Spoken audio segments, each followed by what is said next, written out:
Olá, boa noite, bem-vindos e bem-vindas a mais um Conversa Atrevida. Na Conversa Atrevida de hoje, nós teremos Pedro Bem, falando sobre o Pedro Bem. Pedro Bem é cantor e compositor pernambucano. Iniciou sua carreira ainda na adolescência com as primeiras composições. E essas composições autorais, elas mesclam o clássico da música popular brasileira ao pop MPB. E nós temos elementos também de música eletrônica. Em 2020, o Pedro Demo lançou seu primeiro single autoral, Como um Borrão, que, segundo o artista, é uma canção minimalista e sensível. E nesta canção, ela é capaz de entregar ao público todo o sentimento quando foi composta. E nós agora vamos ver se o Pedro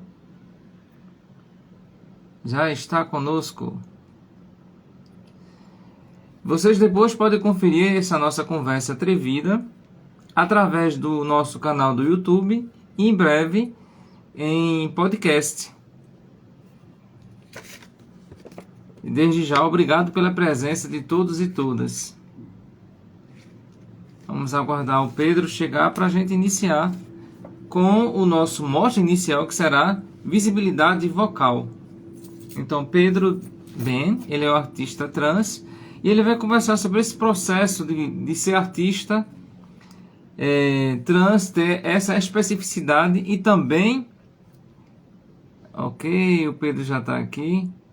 E também como avaliada em todo esse contexto. Boa noite, caríssimo. Olá, tudo bem? Boa noite. Coisa boa estar aqui com vocês. Que massa. Pois é. Vamos iniciar o nosso processo de conversa. Antes de você chegar, eu estava apresentando na live, falando um pouco da sua biografia. E a gente descobre que você começa a trabalhar com música desde criança, desde a adolescência. E só a partir dessa fase de adolescente é que você vai começar a mostrar para um público maior esse processo. Como foi esse seu contato inicial com a música? Então, meu contato inicial com a música veio dentro de casa, de fato. Meus pais trabalhavam muito, eles eram funcionários públicos. E a gente sabe como é que é a vida de uma pessoa que é funcionária pública. Uhum. Volta à noite. Eu ficava com os meus avós ou com a minha tia-avó. E casa de avó, quando não tem os primos, é um negócio meio pacato, né? Então eu não tinha muita variedade assim para brincar, né? Não tinha muita brincadeira, eu só tinha de verdade o reflexo da televisão e os CDs do meu avô. Então terminou que despertou o ouvido, né? O ouvido musical. Que eu escutava, o meu avô escutava muito Orquestra Tabajara, Frank Sinatra, Vinícius, Tom, Elis. Tinha alguns CDs de Tom Zé, tinha algumas músicas de Tom Zé. Então era muito abrasileirada a casa do meu avô. E eu tive a oportunidade de crescer nesse mix de sons e de poesia. Então eu devo muito a meu avô e a minha avó essa questão musical, né? Desenvolvimento musical. Ah, que interessante, que bacana. Então, você consideraria que essas influências musicais, elas estão inicialmente nesse processo lá na sua infância, nessa criação desse seu ouvido musical, mas depois que você se tornou alguém que decidiu trabalhar com música, quem passou a ser a sua influência? Dá para fazer um retrospecto assim do ontem e desse processo do hoje? Então, falando sobre referências musicais, eu acho que a musicalização começou na infância. Mas música só deixou de ser hobby para ser profissão há menos de 10 anos. Assim, uns 8 anos, 6 anos. Então, eu não tenho como te dizer uma única referência, porque se você pegar algumas apresentações, existe o cênico, existe o musical, existe o literário, não existe uma única figura. Mas se eu tivesse de citar uma figura logo de cara, eu vejo que o Cazuza me impactou muito na adolescência em relação às composições, ele é uma referência de composição. E que os demais, eles são mesclas, assim. A história dos artistas me inspira, né? Não é que eles componham a minha identidade, é que eles me inspiram o suficiente para despertar a característica principal da personalidade deles em mim, do meu jeito, entende? Então, se eu fosse falar hoje sobre a Nina Simone, ela se reinventava no palco. Ela tinha uma vida muito dura. A Nina Simone era uma cantora de jazz, de blues, e a Nina, por ser uma mulher preta na época, por ser da periferia e sofria violência doméstica, todo esse contexto não apagou a Nina Simone de fato. Então, quando ela subia no palco, ela era a Nina, mas tinha o rastro ali da mulher sofrida do dia a dia. Essa coragem que ela carrega para continuar sendo a artista, Nina Simone, me inspirou durante muito tempo e continua me inspirando a me reinventar quando a desmotivação bate, sabe? Então, essas histórias, elas me cativam. Não existe uma única referência, existem várias referências, vários atores, diretores, cineastas que me compõem. Ah, interessante. E quando você começou a encontrar a sua voz para cantar? A gente sempre percebe que, eu digo voz, mas no sentido de personalidade, Pedro. Porque quando você começa a iniciar o seu processo de profissionalização, você percebe que muita gente ela começa a trilhar atrás de uma voz, atrás de alguém que ela gosta muito. Mas aí vocês sabem, cada pessoa ela tem o seu timbre, por mais que seja parecido, por mais que você imite essa pessoa, é você fazendo essa pessoa. Então, quando é que você começou a perceber esse processo dessa necessidade de você firmar a sua voz? E dizer, não, essa é a minha voz, esse é Pedro cantando. Como foi esse processo? Essa é uma excelente pergunta, essa é uma boa pergunta. Olha só, eu li um livro mês passado que falava sobre isso, é do Al Sinclair, chamado Roube como um Artista. E ele tem uma abordagem lúdica, mas muito inteligente. Ele diz assim que inovação, não existe, o conceito de inovação por si, ele não se justifica, porque não tem como você inovar nada. Tudo que já devia ser criado já foi criado. E que grandes artistas, que grandes empreendedores, pessoas de sucesso, independente do ramo, elas tiveram seus preceptores. Mas a questão da originalidade, ela vai além do conceito de inovação e de cover, de dublagem, da personificação de identidade para você se espelhar e dizer, não, eu sou daqui, eu vim daqui. Eu sinto que eu fui colocado por uma questão de memória auditiva do público e de memória visual do público. Eu já fui colocado várias vezes, você parece tal artista, ou tua voz lembra tal artista. Mas eu lembro de nunca me sentir o artista.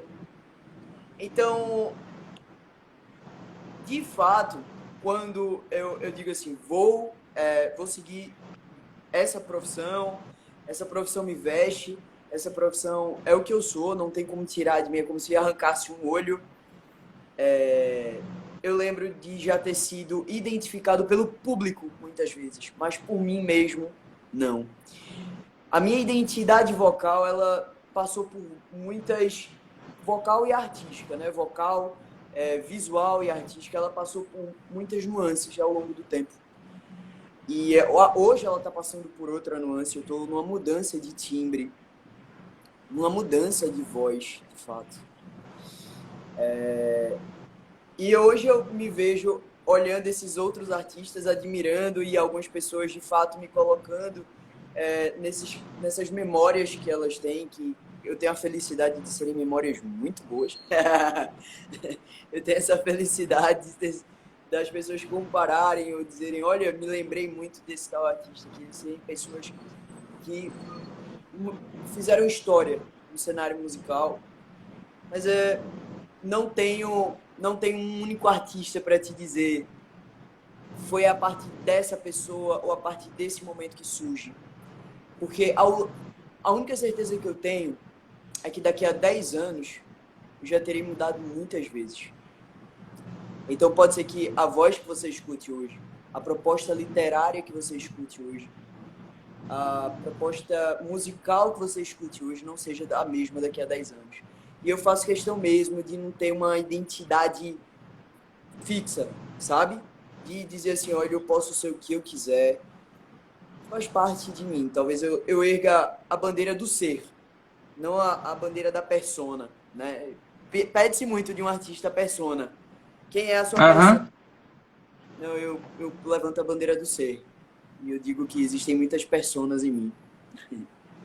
Ah, bacana. Então, enquanto você está segurando essa bandeira do ser, tem como dar uma palhinha? Claro, claro. Falar em bandeira do ser, eu tinha pensado na proposta de trazer violão, ou na proposta de trazer um teclado, e eu optei por fazer a capela. Cantar a capela, para mim, é um ato de resistência. Durante muito tempo, eu me mantive em silêncio.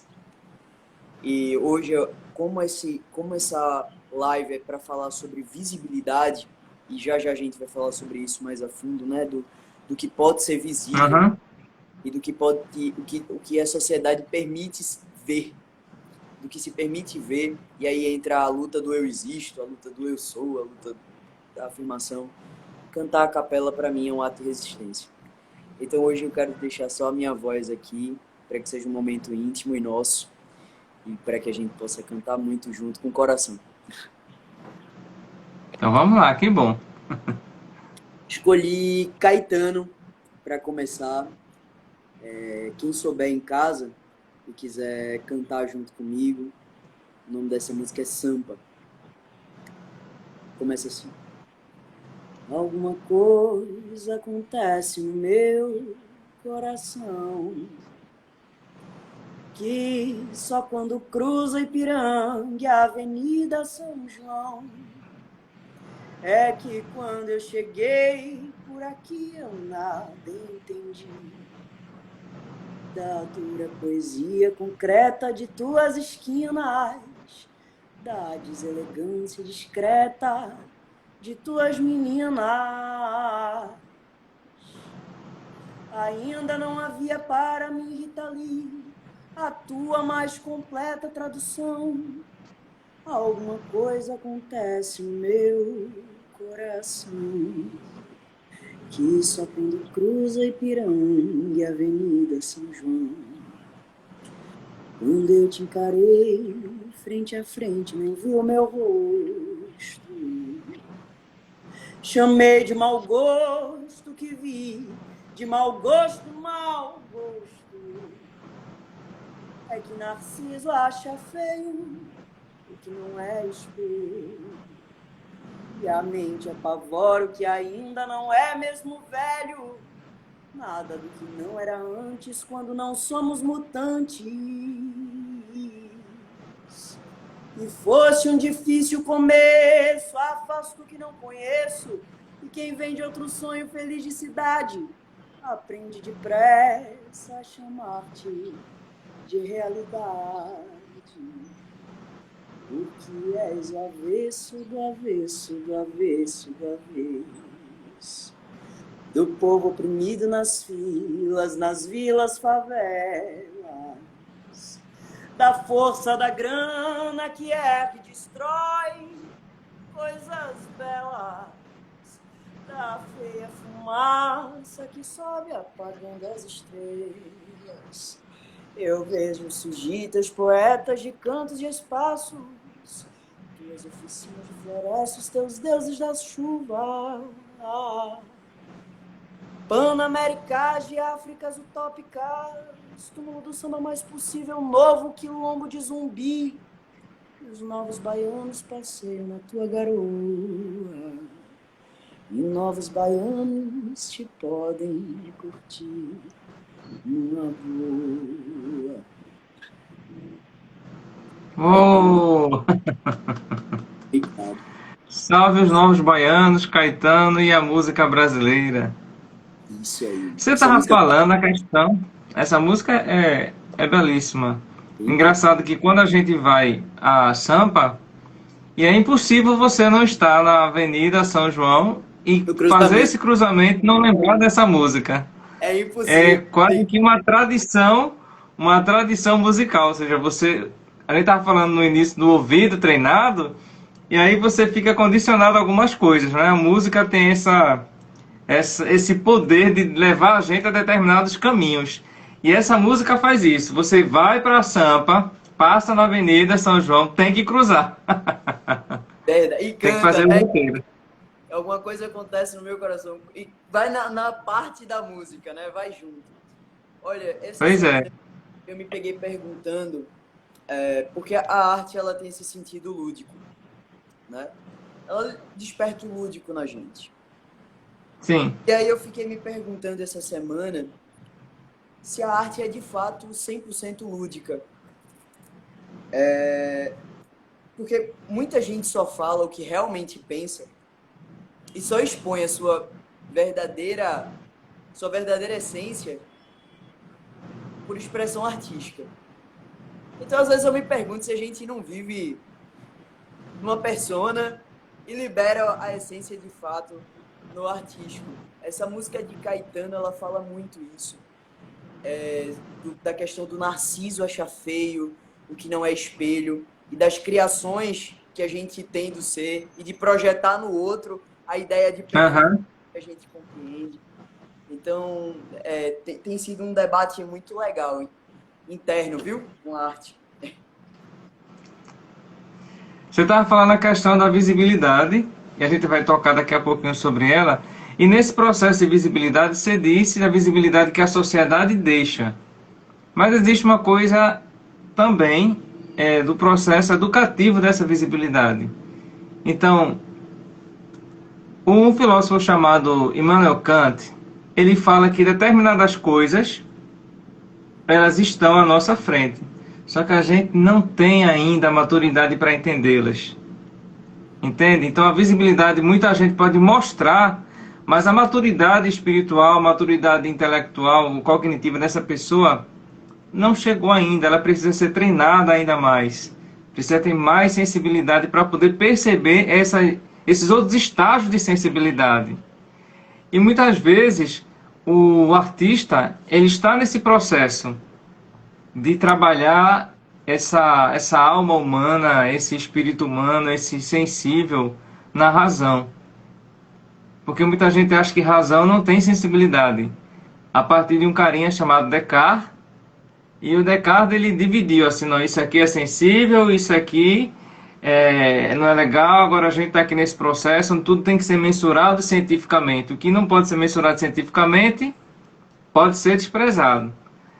Mas aí a gente tem essa questão humana que transcende até esse processo do Descartes, que dividiu. Graças a ele, a ciência é o que ela é hoje, nos salva, não é? Então, Mas pegou essa questão do Descartes e jogou fora essa parte sensível. E aí, voltando para essa questão da sensibilidade desse trabalho com a voz.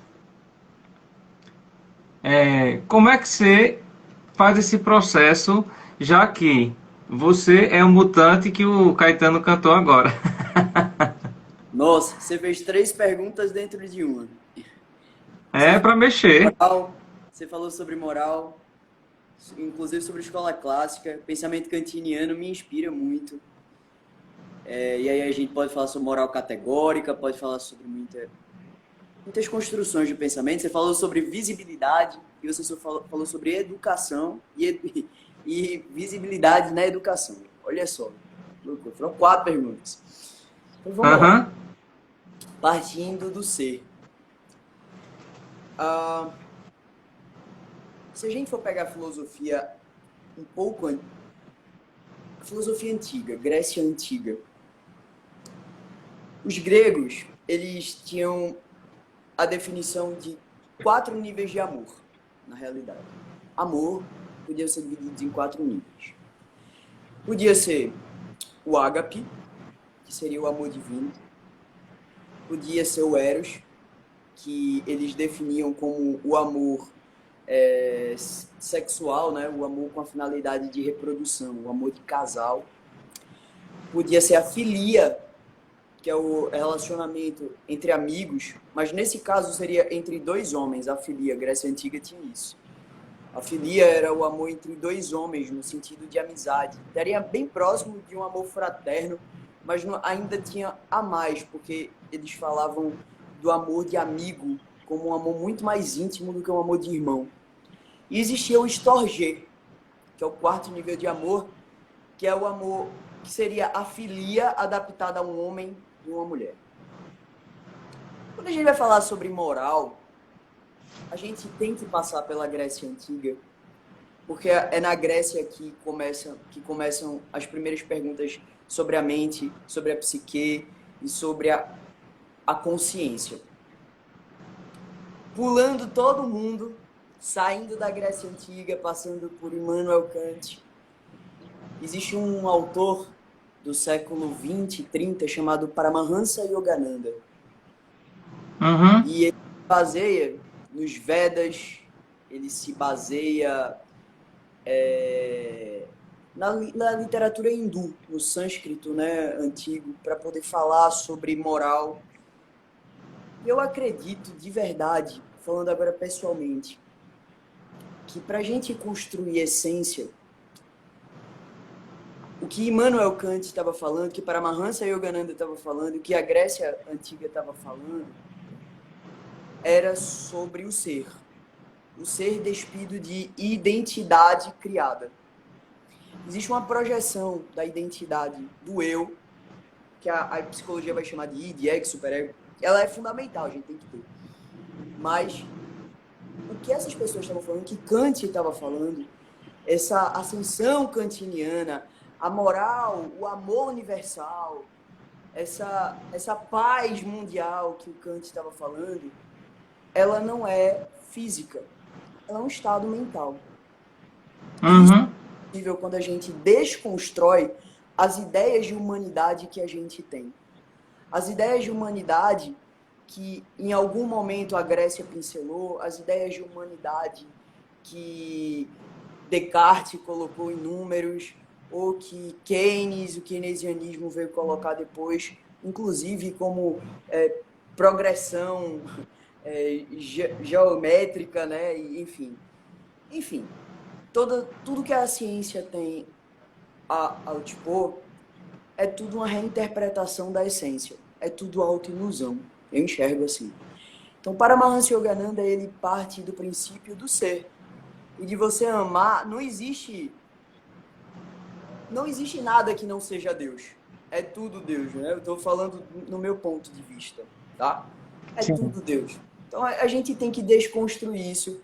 Para a gente conseguir chegar nesse nível de moral kantiniana, para a gente entender o que Immanuel Kant estava falando, a gente vai ter que desconstruir o que é bem e o que é mal. A ideia de bom e de mal, do bem e do mal, do que a gente criou de bem e de mal. Falando sobre visibilidade, e aproveitando esse gancho aí de desconstrução do ser. Durante muito tempo, o meu público teve de se esconder. Muitos entraram na marginalidade porque durante o dia só o que era aceitado por uma parcela da sociedade podia ser visto. Então, quando a gente vai pegar o princípio de visibilidade, é isso, o que pode ser visto, o que é visível e o que é concebido pela sociedade ser visto. E, assim, sexualidade, gênero, são apenas representações do ser. Falar sobre visibilidade hoje é muito mais fácil do que falar há 50 anos. A gente tem uma ferramenta tecnológica fantástica ao nosso dispor. E ter um papo como esse sem ser censurado, em alguns países ainda é crime, mas a gente tem o privilégio no Aham. Brasil, depois de muita luta, não ser crime e a gente poder estar aqui conversando. É um passo que a gente deu aí a caminho da moral kantiniana, mas não significa que no dia a dia seja 100% visível, sabe? O trabalho de uma pessoa LGBT, ele ainda é menos bem pago. E se essa pessoa LGBT é mulher, ainda é menos bem pago.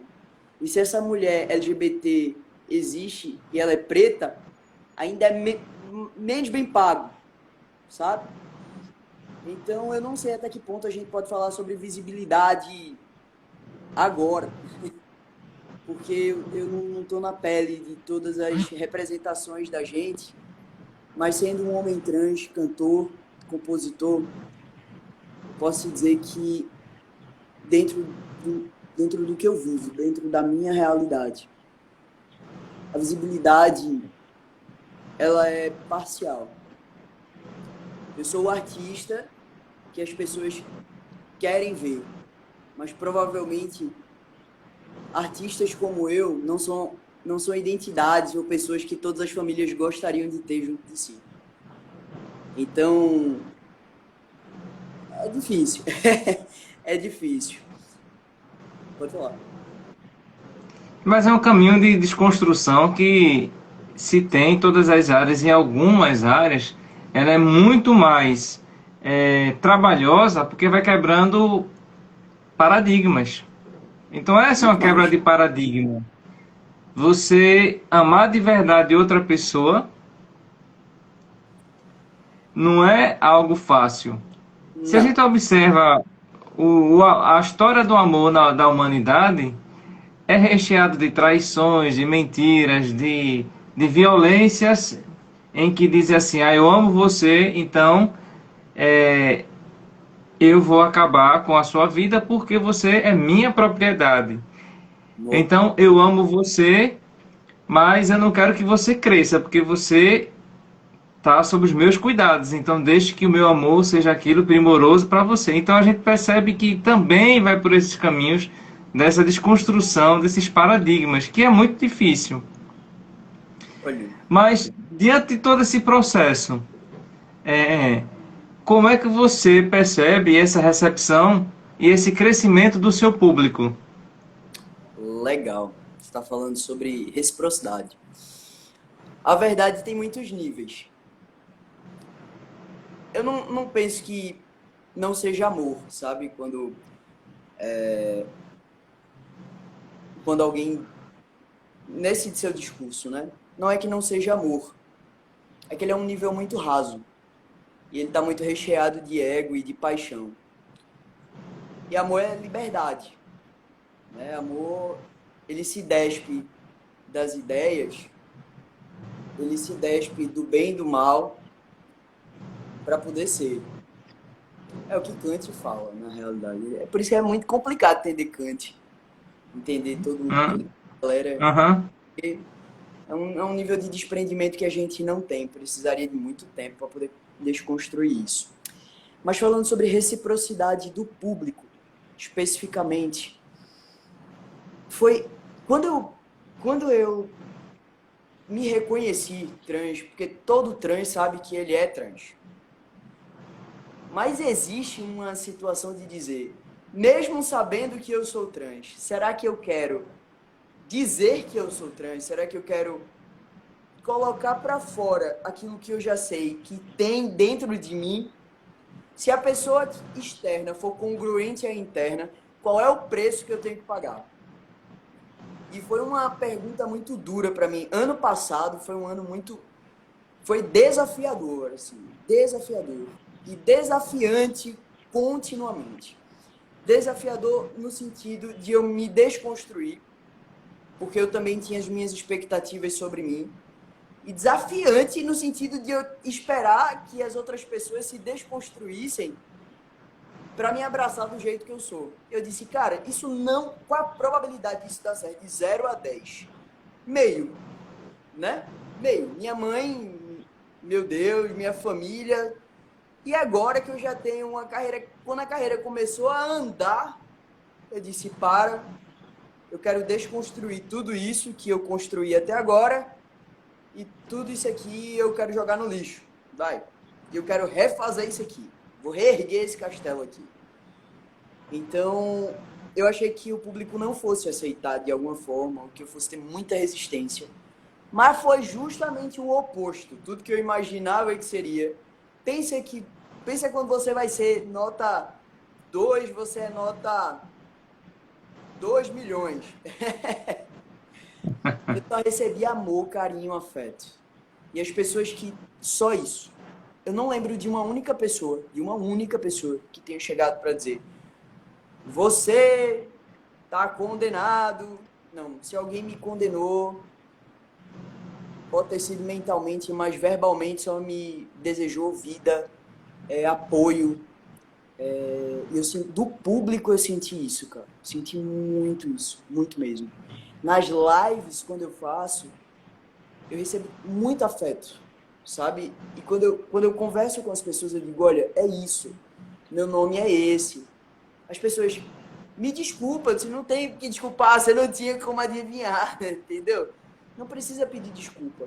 A partir de hoje é isso. Então eu só recebi afeto, só recebi amor. É isso que eu tenho... Eu gostaria que a minha realidade fosse a realidade das outras pessoas, sabe? Porque os depoimentos que eu escuto são o oposto disso que eu tô te dizendo. Eu não sou um parâmetro para tu pensar assim, dizer assim, olha, negócio é fantástico. Porque o que aconteceu comigo não é o que acontece nas casas, entendeu? Eu amaria Uhum. que tivesse 10 pessoas trans aqui na minha frente, 10 mulheres lésbicas, 10 homens gays, 10 bis, que tivessem dito em algum momento, pessoal, a minha orientação sexual é essa, a minha orientação de gênero é essa, e as pessoas dissessem, é só amor. Não é essa a realidade. Não é mesmo. Então, é diferente, né? Então teria uma música que fizesse esse brinde ao público? Tem várias músicas. Tem várias músicas. Ano passado, na construção de quem... dos degraus que já me edificaram, né? Porque eu digo que eu desconstruí a imagem artística que eu tinha, mas não significa que tudo que eu aprendi com essa experiência não tenha sido válida para mim.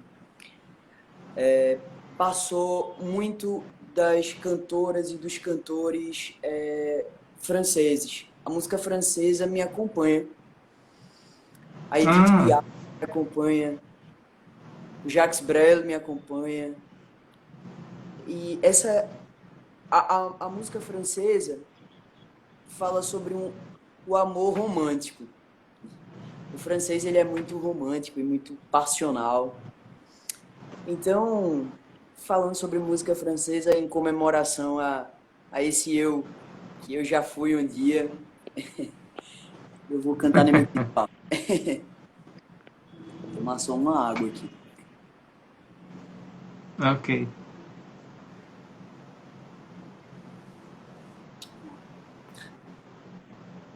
Essa música foi composta em 1900, na década de 50, por Jacques Brel, quando o grande amor da vida dele, Gabrielle, deixa ele, e ele escreve essa música chamada Ne me quitte pas, não me deixe. Assim. Ne me quitte pas, il faut oublier tout, et s'oublier qui s'enfuit déjà.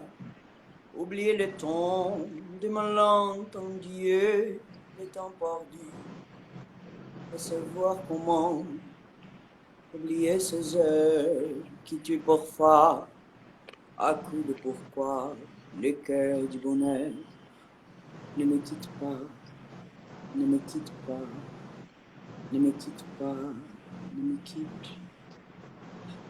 Moi, je t'offrirai des perles de pluie venues des pays où il ne pleut pas.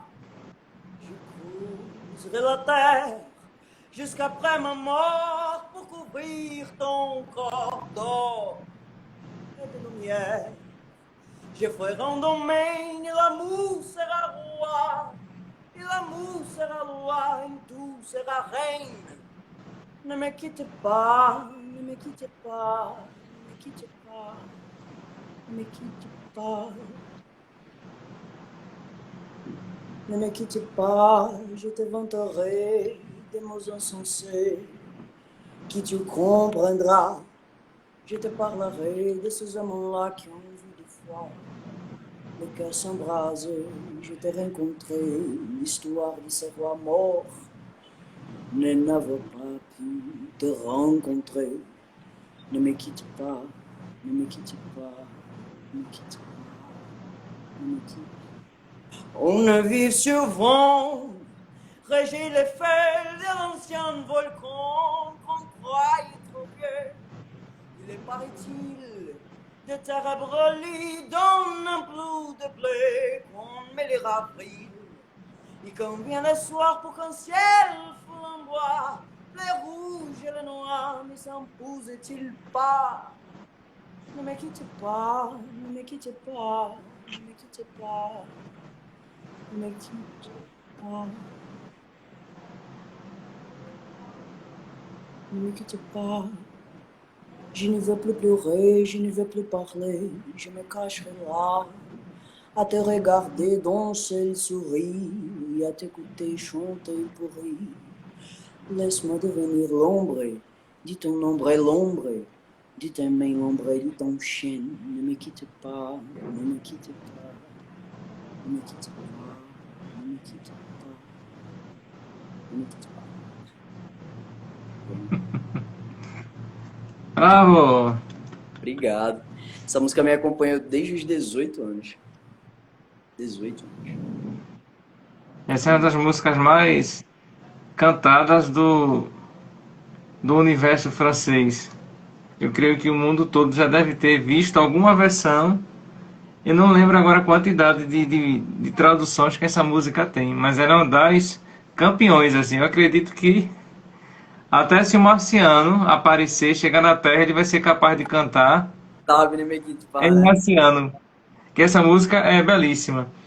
Mas aí eu estava lembrando aqui do seguinte: quando a gente está falando em música francesa, você falou nesse amor romântico, assim, esse amor de entrega total, essa, essa forma tão abissal de se entregar, ou seja, esse é meu amor, então tá tudo aí jogado a seus pés. E você vê algumas canções brasileiras do universo da MPB. Como é que você faz esse processo? Porque onde eu quero chegar é o seguinte, porque a música francesa ela te dá condições, principalmente desse período, em você interpretar. Se você observar as cantoras francesas antigas cantando, então você percebe que ela não consegue ficar impassível diante da música. Ela está ali e a letra te joga a interpretação. De repente você assiste nos vídeos, elas começam a chorar, mas não perde a afinação. E tá lá, a emoção a toda. E como é que você faz esse processo na música brasileira? Então, a raiz é a mesma. A raiz é a mesma. A música popular brasileira, ela é substancialmente influenciada pelo jazz e pelo blues. A música francesa, e o jazz e o blues, por conseguinte, pela música clássica. Né? É um movimento de rebeldia com os clássicos. E a música francesa, ela bebe da música clássica. E os compositores de música clássica, que eu escuto muito e eu vivo a essência do clássico, eles são caóticos. Se você pegar Beethoven, ele é caótico. Então ele interpreta com o instrumento dele, a gente interpreta com a voz. Então para mim não é muito complicado trazer a interpretação da música francesa e jogar para MPB, porque a raiz é a mesma. É o caos. É o caos visto pela paixão. É o desespero pela paixão. Então, a música popular brasileira, você pegar Belchior, como os nossos pais, é o desespero na perspectiva da libertação da identidade do jovem. Se você pegar o Chico Buarque, é a libertação política. Se você pegar o Caetano Veloso, é a libertação espacial. Eu quero estar na minha terra e não estou. Alguém me tirou do meu espaço geográfico, do meu amor chamado Bahia. O Gilberto Gil traz isso. Então, assim, é o caos. É a beleza na perspectiva do caos. Para mim é muito simples. É a mesma dor. Só que uma tá em francês e a outra tá em português. Ah, interessante. Quando você faz shows, a escolha do repertório, como é esse processo? Agora eu tô desconstruindo e reconstruindo isso. Olha só. Antes era a partir da minha perspectiva de público. Eu penso no que o público quer ouvir e o quanto de verdade eu consigo transparecer e colocar de mim para o que o público quer. Então, Então, só te atrapalhando um pouquinho. Então, nesse processo, você vai de acordo com a casa onde vai ser chamado. não. É isso? Eu construo um repertório onde ele vai ser aplicado nas casas onde aquele repertório cabe. Eu tô Ah, ciente que certo. eu tô ciente que nem toda casa vai vai pedir o repertório, mas provavelmente as casas onde eu vou, o meu público quer escutar aquilo que eu estou cantando. Então, eu estou atrás das pessoas que estejam sedentas pela poesia. Isso não quer dizer que eu não tenha um ouvido popular. Tem muito do popular. Aham. Sou um cantor de música popular brasileira. Mas a linguagem do popular que eu uso é para um público diferente. Então esse público ele quer a sutileza poética, ele está buscando a desconstrução, os assuntos são diferentes, então eu levo isso.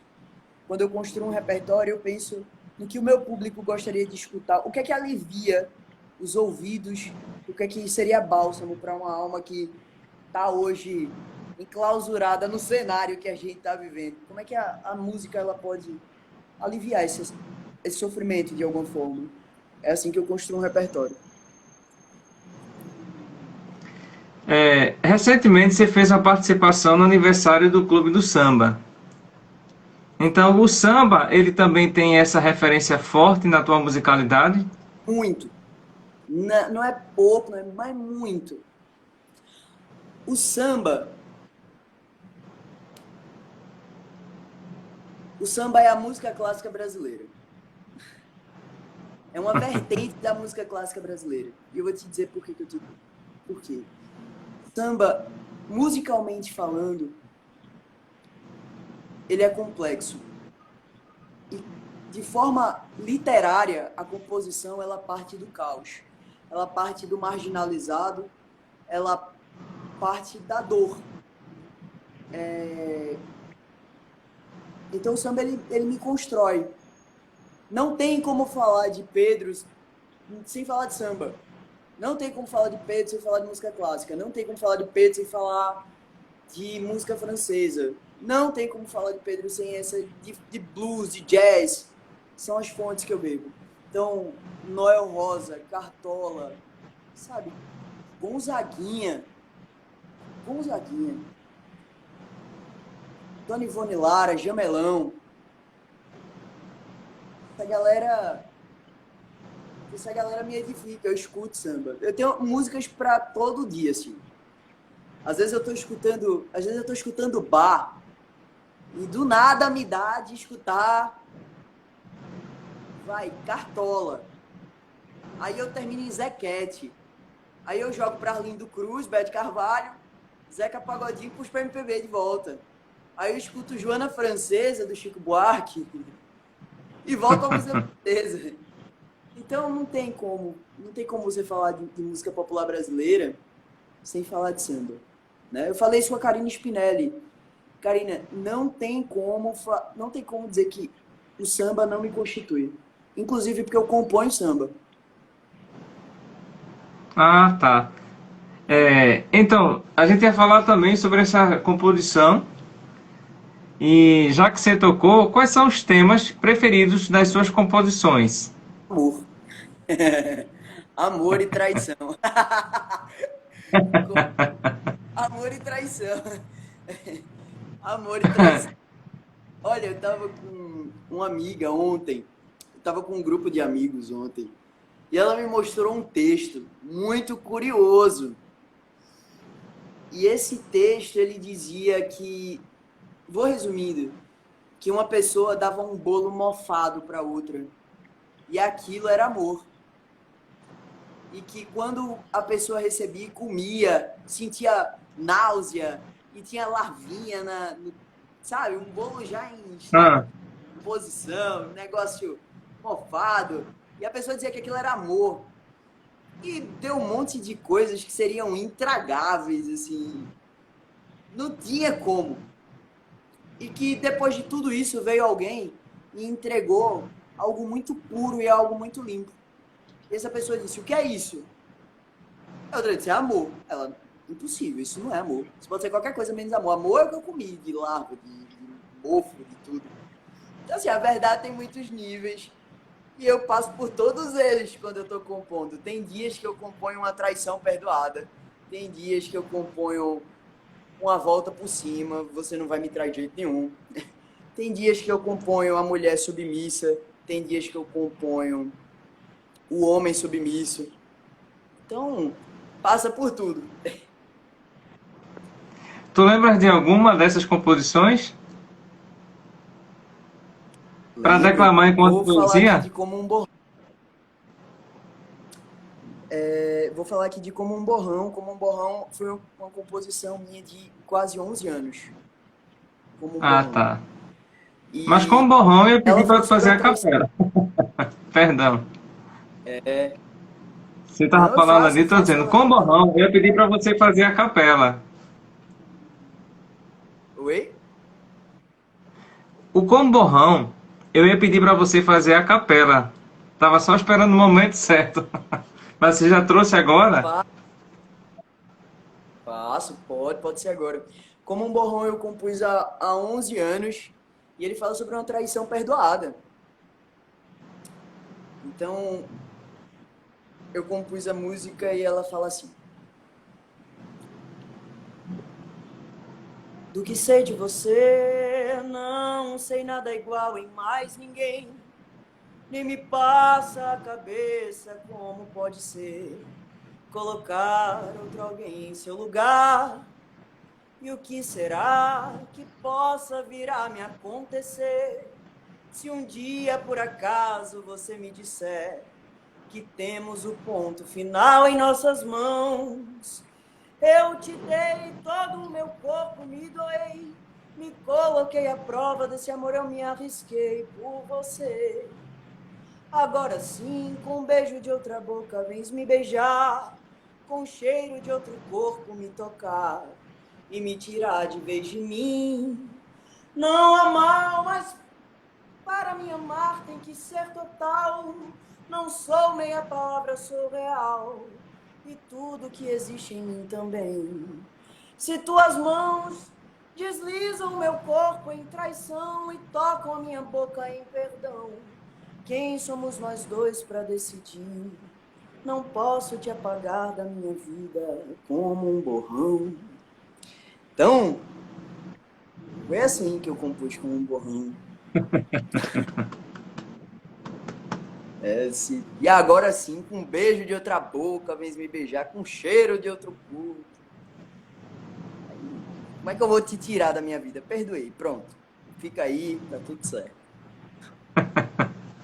Desfaz as malas, por favor. Devolve a roupa pro Imagina, guarda-roupa. você perdoou uma traição nesse nível? Imagina.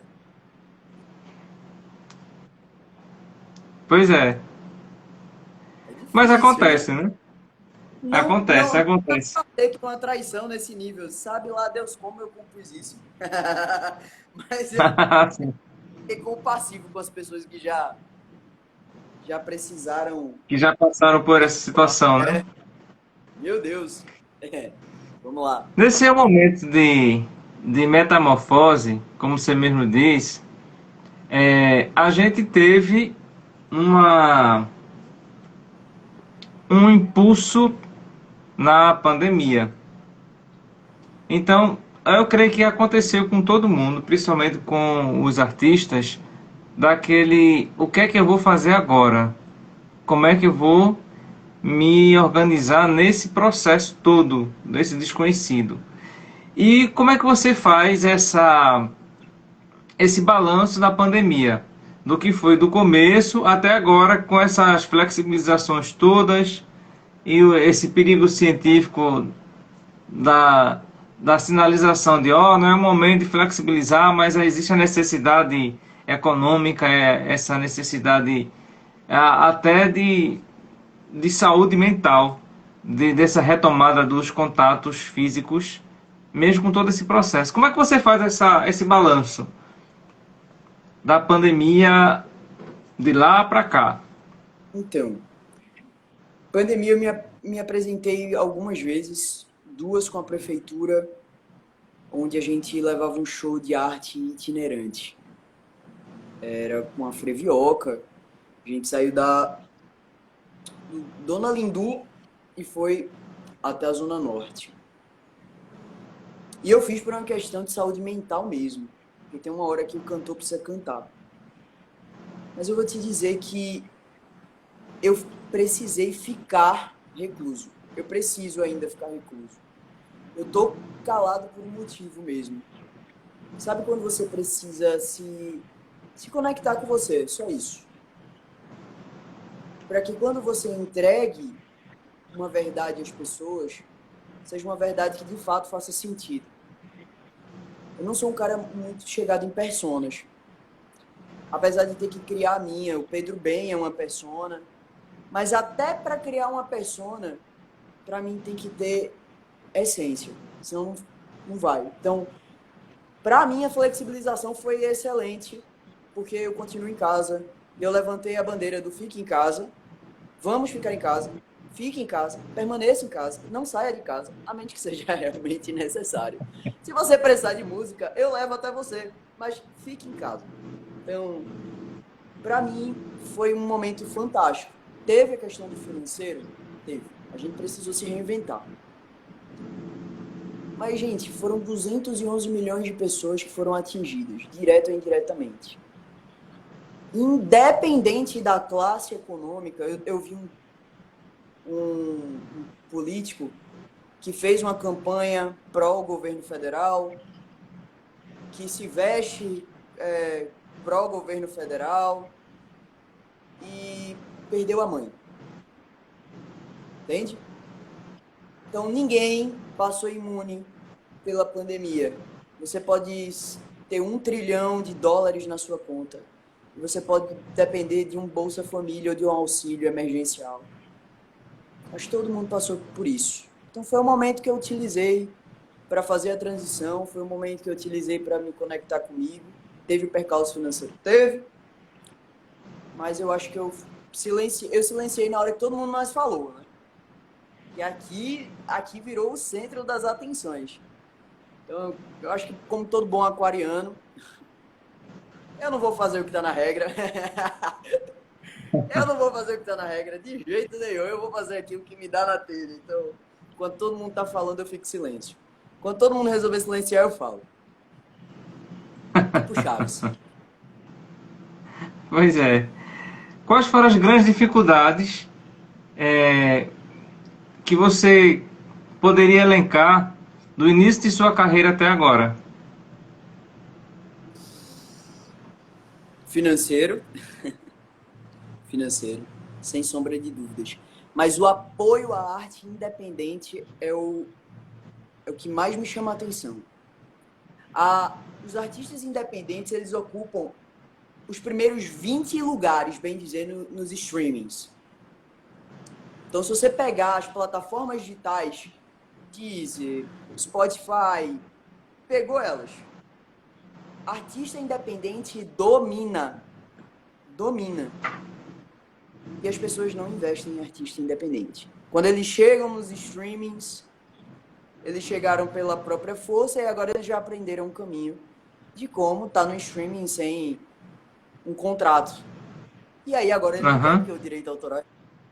Então, mas existem muitos artistas que não têm esse clique de estudar show business, de estudar talent manager, de estudar teoria musical, de estudar rede social, de estudar... Não tem.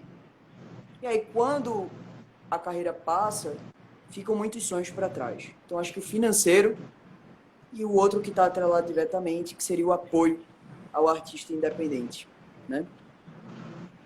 Então, as maiores. Quem são teus... Sim. Quem são teus parceiros musicais? Uau. Ou suas composições são mais autorais?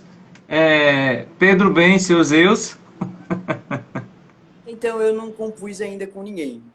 Tinha uma que estava em andamento e com um amigo, que é o Rodrigo Viegas, do Rio, que ele é ator, professor de teatro. Mas eu ainda não parei para compor com ninguém. Eu tenho cerca de 50 composições, mas eu tenho uma sorte, que a sorte ela é basicamente o mesmo motivo da não sorte.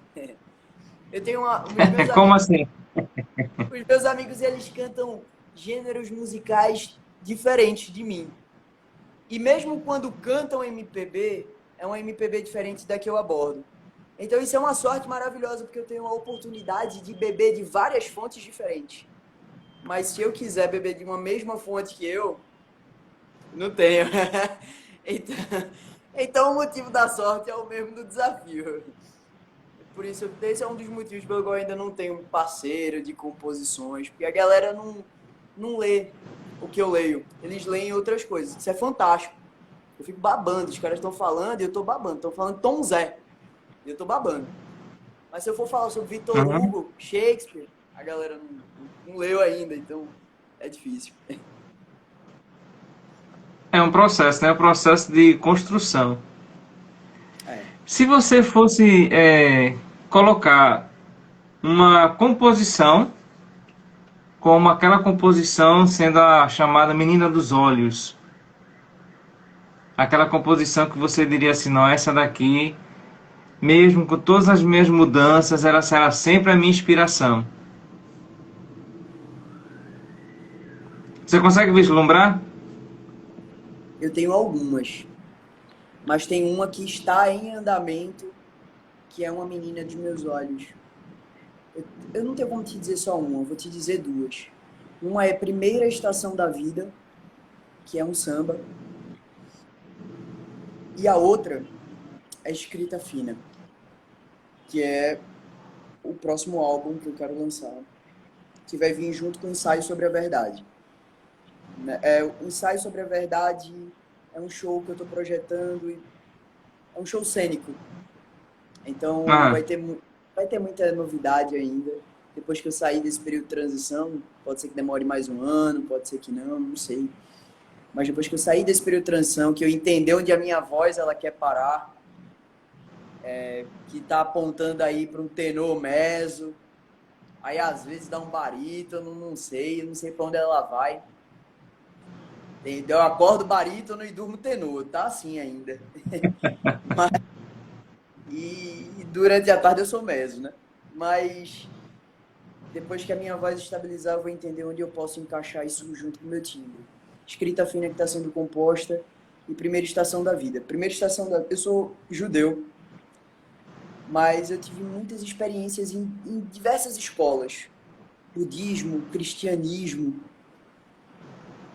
E assim, eu sou um judeu liberal, sabe? Não me prendo a aquariano não se prende a regra nenhuma. A regra é viver a vida, é o carpe diem. Então, eu tive essa experiência cristã e primeira estação da vida foi um samba que eu compus para essa experiência que eu tive. Acho que muita gente vai ser surpreendida por essa música de alguma forma. Porque essa música, ela vai, sem querer dar spoiler, né? Essa música, ela vai ser direcionada para um determinado público ou ela tem um aspecto mais abrangente? Olha, essa música, ela me chama a atenção por um fator. Apesar dela conversar com o público adulto, ela tem uma melodia muito acessível. Olha quem entrou na live, um grande amigo, Yuri. Um abraço, meu irmão. Deus te abençoe aí. Yuri é um cantor e compositor de uma pessoa queridíssimo, uma alma incrível. Tô com muita saudade, muita mesmo. Um abraço grande, meu amigo. Pois é, bem-vindo.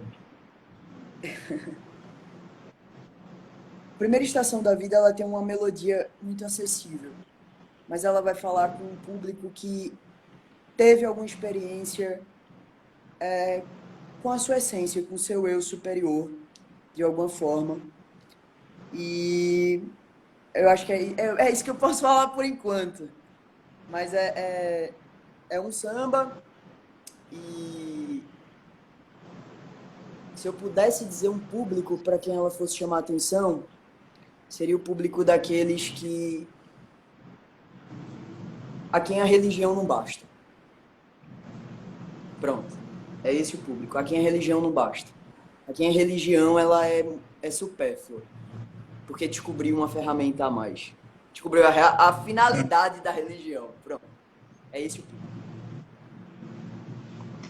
Você tem algum livro de cabeceira? Tenho vários. Mas eu tenho um livro especialíssimo de cabeceira, que é de um professor, que é o meu professor, na realidade, Gramatsu de Chokokusui. A existência de Deus é autoevidente. Se eu puder indicar, é esse o livro que eu indico. A existência de Deus é autoevidente. Onde eu passar, eu quero falar desse professor que mudou a minha forma de ver a vida. Sabe? Eu acho que eu andava com uma viseira da realidade, assim. Que eu tinha medo do sol. E quando esse professor me tirou a viseira, eu descobri que a luz não me cegava. Então, a existência de Deus é autoevidente. Foi por causa desse professor que eu tive acesso a outras escolas e que eu tive acesso à bibliografia que eu tenho hoje, né? Que eu estou olhando aqui do BKS Xingar, da Alice Bailey, do Paramahansa Yogananda, Helena Blavatsky, enfim, de grandes autores. Existe algum CD ou CDs preferidos? Tem. Tem. Vários. Eu não posso deixar de falar sobre Ensaio de Cores, da Ana Carolina. E esse CD ele foi pensado e foi um CD composto só por mulheres. A Gretel Paganini, da Sinfônica de São Paulo, tem a Lanlan. Enfim, foram 4 mulheres musicistas e a Ana Carolina, que ela é produtora, musicista e cantora e compositora, na produção. Então, a riqueza de detalhes, como ela mistura o clássico e o popular, e como ela dá uma visão do caos, da paixão, né? De uma forma tão simples, me chama muita atenção. Então, pra mim, é um dos álbuns geniais, assim, dela, sabe? Eu curto muito. Muito, muito, muito mesmo. A Ana Carolina. Esse álbum dela. Com relação a projetos que você tem, você falou desses dois, não é? Esse Primeira Estação e esse segundo projeto que vai ser um CD. Esses são os projetos que você está se dedicando agora? Eu estou me dedicando a compor ensaios sobre a verdade, que eu tinha te dito. É um show cênico. E dentro desse show vai ter o CD da Escrita Fina. Então, esse show ele vai ter dança, esse show ele vai ter teatro, esse show ele vai ter... É um show cênico. Eu sou apegado à experiência artística. Eu não acredito que a arte, ela, sabe? Eu fico meio entediado quando eu vou para um show em que o Ah, artista ele só me oferece a música. Por mais que isso seja tudo na vida dele. Porque provavelmente aquelas experiências custaram muitas dores. E eu respeito muito a dor de um artista. Artista é como uma ostra. Ele até te dá uma pérola. Mas teve muita dor daquele grão de areia para aquela pérola virar pérola. Então eu respeito muito a dor de um artista. Mas eu fico entediado quando eu vou para um show e o artista só me entrega a música. Porque é um artista, então eu espero que você seja arte, que você respire arte.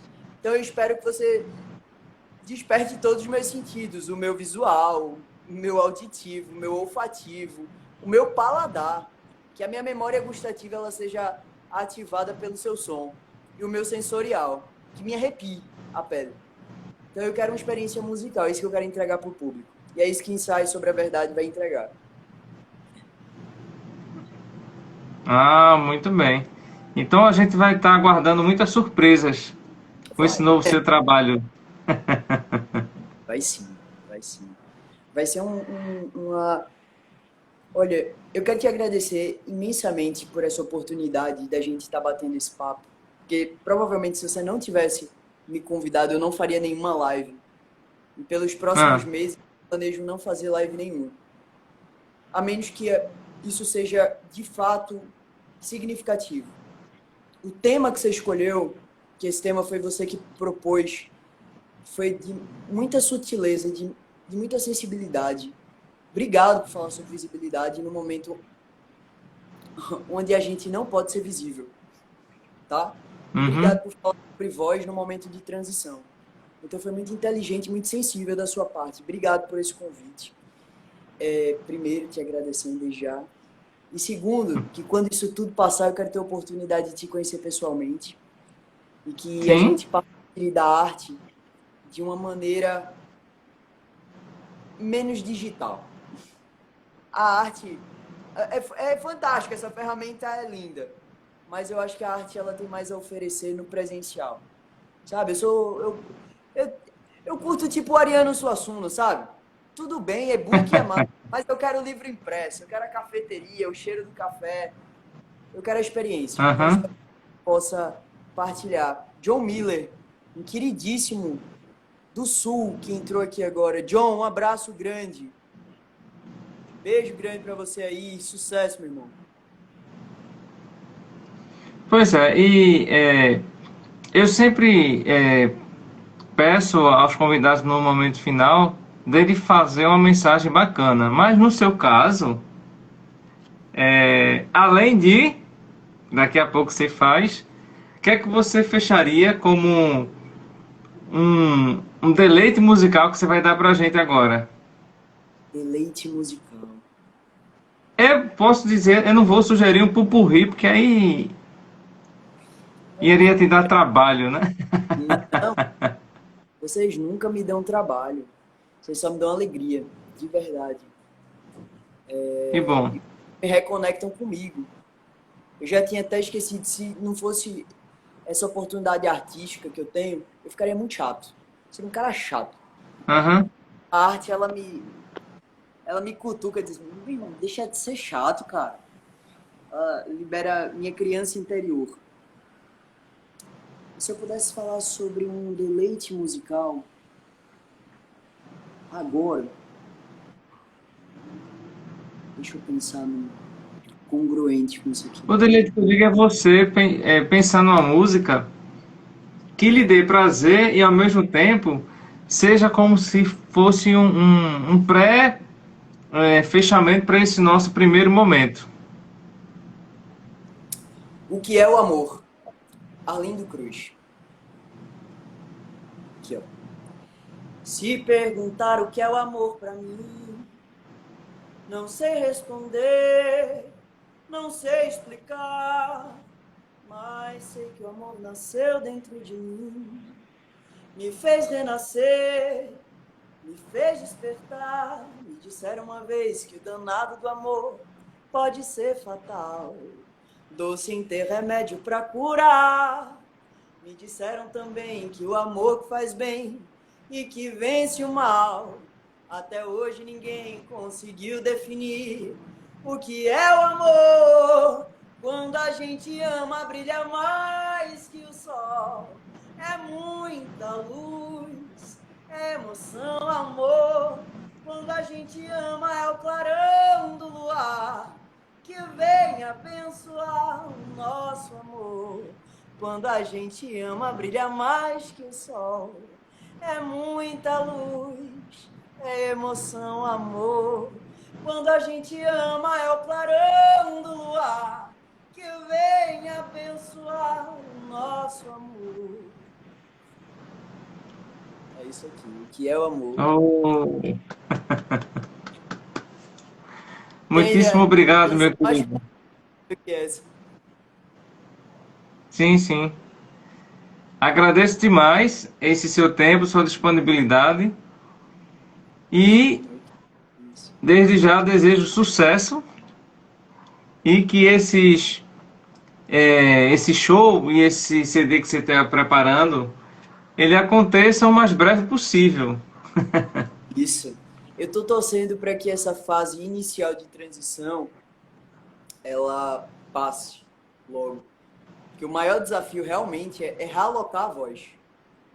É de você ter a sua identidade e botar isso na voz. Então é bem desafiante, eu não vou mentir. É bem desafiante mesmo. E isso tem que passar por fono, tem que passar por professor de canto. Você se redescobre. Então, pra mim foi... Olha, tá sendo bem... Eu esperava uma luta menos acirrada. Mas eu gostei da luta, é uma boa luta, é um bom motivo pra se lutar. Quando isso tudo passar, eu espero que o ensaio sobre a verdade esteja pronto. E aí a gente vai falar sobre emoções em outro nível, com várias experiências musicais, várias experiências artísticas. Vai ser um prazer dividir isso aqui. Obrigado de verdade pela oportunidade. Sou eu quem agradeço, meu querido. Você se incomoda de ficar aí pra gente encerrar juntos? Imagina, tô aqui. Pode ficar à vontade, vamos junto. Então tá, agradeço a todo mundo que passou e comentou e jogou os coraçõezinhos. Acabei de conversar com o Pedro Ben sobre visibilidade vocal e também sobre outros assuntos. Tenha uma excelente noite. Mais uma vez, obrigado, Pedro. E a gente se encontra no próximo Conversa Atrevida. Boa noite. Bom descanso, Pedro. Você também. Um abraço. Até a próxima. Tchau, tchau. Outra, até a próxima. Tchau, tchau.